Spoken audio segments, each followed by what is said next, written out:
राजकारण, समाजकारण, कोकणातील प्रत्येक घडामोड. सिंधुदुर्ग 24 तास आता नव्या रूपात. सिंधुदुर्ग संवाद, ताज्या घडामोडींसाठी आताच सबस्क्राइब करा.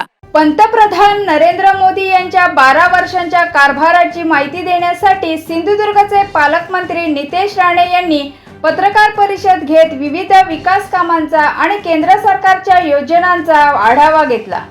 मात्र या पत्रकार परिषदेनंतर राजकीय वातावरण तापले असून माजी आमदार वैभव नाईक यांनी नितेश राणे यांच्या वक्तव्यावर जोरदार पलटवार केला आहे. मोदी सरकारने 12 वर्षात काय केलं याची माहिती देण्यात आली.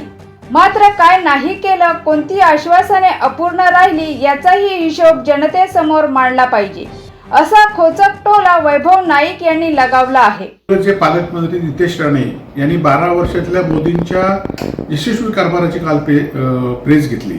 परंतु या पत्रकार परिषदेमध्ये ते मोदी सरकारचं खरं अपयश आहे ते लपवून ठेवण्याचा प्रयत्न केला. 12 वर्षापूर्वी जेव्हा मोदी सरकार सत्तेत आलं होतं तेव्हा लोकांना 15-15 लाख रुपये त्यांच्या खात्यात जमा करता म्हणून सांगितले होते. ते आता कुठे गेले?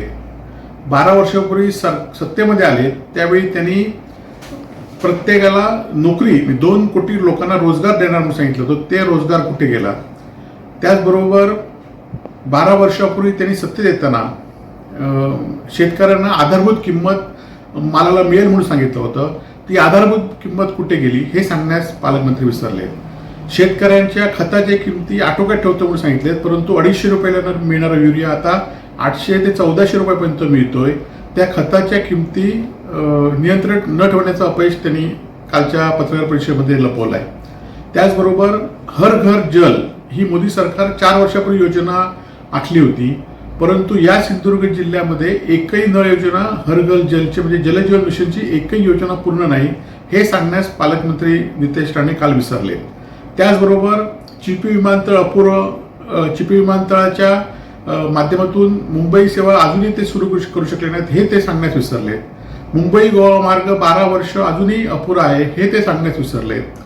त्याचबरोबर आपण बघितलं असाल की आज शेतकऱ्यांना इन्शुरन्सच्या माध्यमातून पैसे देतो म्हणून सांगतायत, परंतु इन्शुरन्स कंपनीला दरवर्षी 10,000 कोटीचा फायदा होतो आणि शेतकरी मात्र भरवला जातो हे पालकमंत्री सांगण्यास विसरलेले आहेत.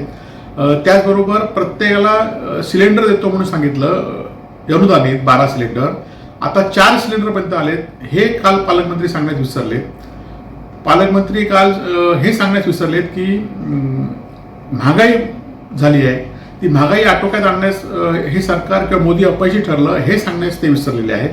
त्याचबरोबर अनेक योजना आहेत की ज्या योजनेला पहिल्या महापुरुषांची नावं देऊन नवीन योजना सुरू करण्याचा प्रयत्न केला, परंतु ह्या योजना सगळ्या अपयशी ठरलेल्या आहेत. आज स्मार्ट मीटरपासून दाखल्यांपासून मोठी मोठी ठेकेदारी किंवा औष्णिक आणि वीज प्रकल्प हे सगळे अदानीच्या घशात घालण्यात आलेले आहेत आणि देश अदानींकडे विकला गेला आहे हे सांगण्यास पालकमंत्री विसरले आहेत. त्यामुळे गेल्या 12 वर्षामध्ये मोदी सरकार हे पूर्णपणे अपयशी ठरलेलं आहे. सर्वसामान्य जनतेला, सर्वसामान्य महिलांना जे 1500 रुपयाचं आमिष दिलं होतं ते सुद्धा आज 85 लाख महिलांना या राज्यातून कमी केलं आहे हे सांगण्यास विसरलेले आहेत. आणि त्यामुळे हे मोदी सरकार पूर्णपणे अपयशी झालेले आहे. आणि पालकमंत्र्यांनी मोदी सरकार यशस्वीचा कारभार सांगताना हे खरं तर आम्ही जे मुद्दे मांडले ते लोकांसमोर गेले पाहिजेत आणि या मुद्द्यावर कसं अपयश आहे हे लोकांनी लक्षात घेतलं पाहिजे.